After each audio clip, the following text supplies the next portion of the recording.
Assalamualaikum warahmatullahi wabarakatuh. Perkenalkan, nama saya Muksin dengan NIM 858616435. Pada kesempatan ini saya akan membahas tentang jenis zat gizi pada makanan. Umumnya dibagi menjadi 6, yaitu 1.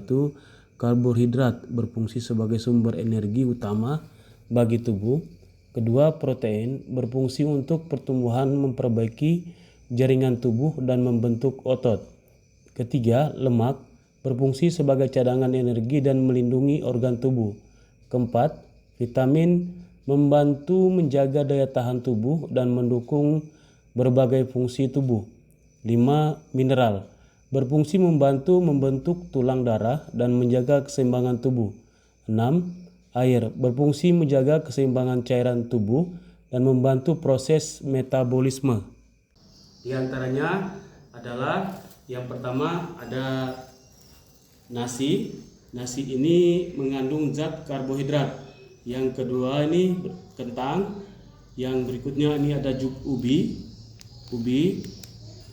tepung terigu dan jagung. Ini adalah bahan-bahan yang mengandung karbohidrat. Dan selanjutnya bahan-bahan yang mengandung lemak adalah yang pertama itu margarin, susu, kacang tanah, kemudian santan dan minyak goreng.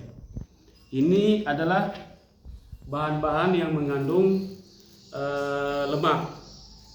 Dan bahan-bahan yang mengandung vitamin diantaranya adalah pepaya. Pepaya ini sudah kami iris, kemudian pisang dan tomat. Ini adalah bahan-bahan yang mengandung vitamin. Kesimpulan dari hasil KP1 yaitu identifikasi jenis makanan, bahwa tubuh kita ini banyak sekali membutuhkan vitamin, karbohidrat, lemak, dan sumber makanan. Dari itu kita harus menjaga pola makan kita agar teratur dan diimbangi dengan olahraga. Demikianlah praktikum KP1 ini. Kami ucapkan terima kasih. Assalamualaikum warahmatullahi wabarakatuh. Assalamualaikum warahmatullahi wabarakatuh. Pada KP2 ini kita akan melakukan uji makanan kandungan karbohidrat dan lemak. Pada sesi yang pertama ini adalah kita akan menguji kandungan karbohidrat pada bahan-bahan makanan yang telah kita siapkan. Uji karbohidrat merupakan salah satu zat gizi utama yang dibutuhkan tubuh sebagai sumber energi. Karbohidrat banyak terdapat pada bahan-bahan makanan seperti nasi, kentang, jagung, terigu, dan pisang. Untuk mengetahui adanya karbohidrat, saya akan melakukan uji sederhana dengan betadin, karena kandungan iodin di dalamnya dapat bereaksi dengan amilum dan menghasilkan warna biru kehitaman. Melalui praktikum ini dapat diketahui bahan makanan yang mana saja yang mengandung karbohidrat dan mana yang tidak menunjukkan reaksi yang jelas. Saya akan mengulangi lagi. Yang pertama di sini adalah susu, pisang, terigu, kentang, jagung, dan nasi. Bahan-bahan ini akan kita uji dengan menggunakan betadin. Baiklah, saya akan mengoleskan beberapa tetes ke dalam bahan makanan ini, betadin.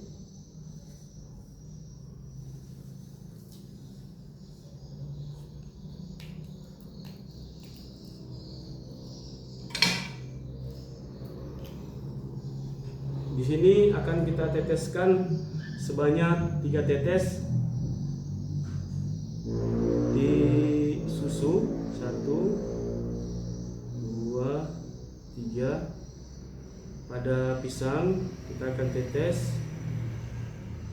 terigu juga demikian, kentang, jagung juga demikian,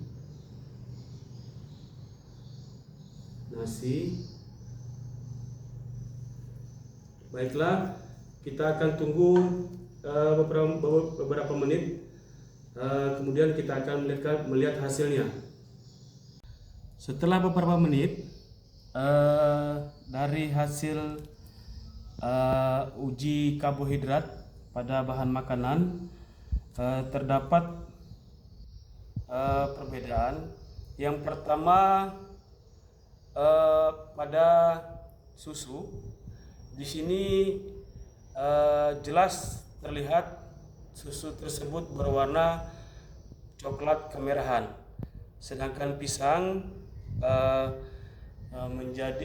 tetap berwarna biru kehitaman. Demikian juga terigu, kentang, jagung, dan nasi tetap berwarna biru kehitaman. Berdasarkan uji karbohidrat menggunakan betadin, bahan pisang, terigu, kentang, jagung, dan nasi menunjukkan perubahan warna menjadi biru kehitaman, sehingga dinyatakan mengandung karbohidrat. Sedangkan susu tidak menunjukkan perubahan warna yang jelas, sehingga diduga tidak mengandung amilum. Demikianlah praktek KP2 ini tentang uji karbohidrat. Assalamualaikum warahmatullahi wabarakatuh. Selanjutnya pada KP2 saya akan melakukan uji kandungan lemak pada bahan makanan seperti santan, susu, pisang, kentang, ubi jalar, nasi, minyak goreng, pepaya, tomat, margarin, dan kacang tanah. Selanjutnya saya akan menyiapkan untuk pembuktiannya. Saya menyiapkan senter dan saya siapkan juga pisau untuk menentukan dan mengamati bahwa apakah makanan tersebut mengandung lemak atau tidak. Kita akan memoleskan bahan makanan ini ke kertas yang telah kita siapkan. Yang pertama adalah santan. Kita poleskan ke kertas berwarna coklat. Santan sudah. Selanjutnya susu. Kita akan tuangkan ke kertas. Kemudian pisang, kita kupas dulu. Pisang, kentang,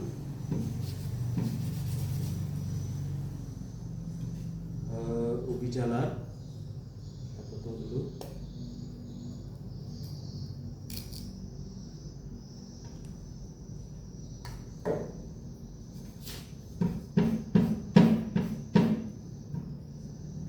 Nasi,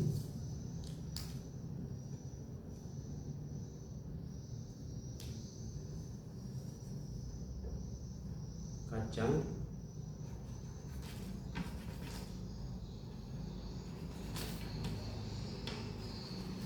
margarin, ambil secukupnya aja, tomat, kita potong dulu, kemudian kita poleskan di kertas, kemudian pepaya,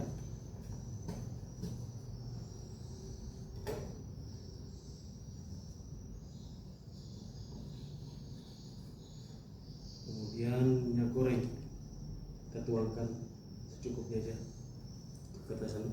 Kemudian setelah kita poleskan di kertas berwarna coklat ini, kita diamkan beberapa menit. Kita menunggu beberapa saat, kemudian kita akan lihat hasilnya.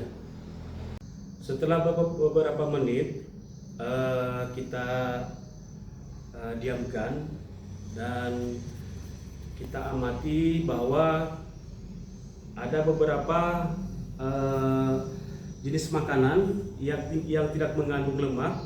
Di sini tampak jelas. Yang pertama di sini kalau kita lihat adalah nasi. Nasi tidak mengandung lemak. Kita buktikan dengan kita beri cahaya. Tidak ada meninggalkan, artinya kering. Nasi tersebut setelah kita poleskan di kertas berwarna coklat, kering, tidak ada lemak. Kemudian ubi jalar di sini juga kering, tidak ada lemak. Kemudian pada margarin masih tampak jelas lemak tersebut. Kita buktikan dengan cahaya, kita beri cahaya pada kertas tersebut, tampak jelas. Pada kacang juga demikian.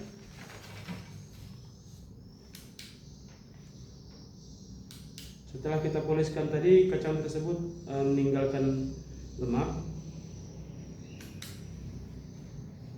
Pada pepaya di sini tidak ada. Pepaya tidak ada.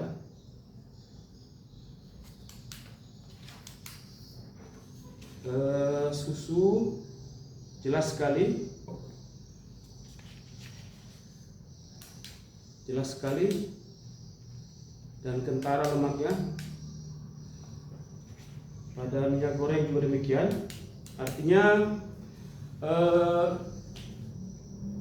berdasarkan uji lemak pada beberapa bahan makanan, santan, susu, minyak goreng, margarin, dan kacang tanah menunjukkan hasil positif karena mengandung lemak.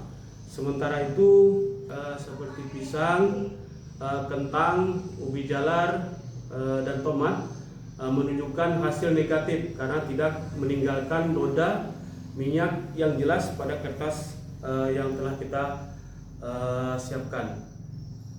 Demikianlah praktikum KP2 ini kami lakukan. Kami ucapkan terima kasih. Assalamualaikum warahmatullahi wabarakatuh. Pada praktikum modul 3 KP3 ini dilakukan pengamatan tentang proses pencernaan makanan pada tubuh manusia. Praktikum ini bertujuan untuk memahami organ-organ pencernaan serta fungsi masing-masing organ dalam mengelola makanan menjadi zat yang dibutuhkan tubuh. Beberapa organ yang berperan dalam sistem pencernaan antara lain seperti mulut, kerongkongan, lambung, usus halus, usus besar, dan anus.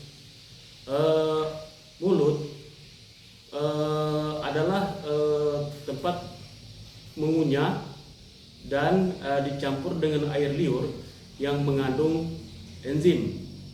Artinya tempat tahap awal kita mengunyah makanan. Selanjutnya dari mulut masuk ke kerongkongan. Kerongkongan ini untuk menyalurkan makanan ke lambung.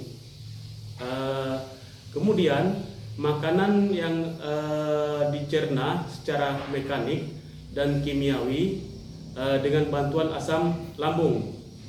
Yang keempat adalah usus halus.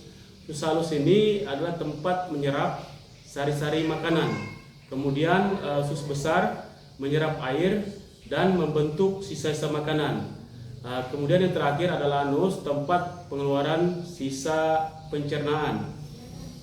Kesimpulannya, berdasarkan praktikum yang telah dilakukan, dapat disimpulkan bahwa proses pencernaan makanan melibatkan beberapa organ yang bekerja secara berurutan. Setiap organ memiliki fungsi khusus dalam mengubah makanan menjadi zat gizi yang dapat diserap oleh tubuh.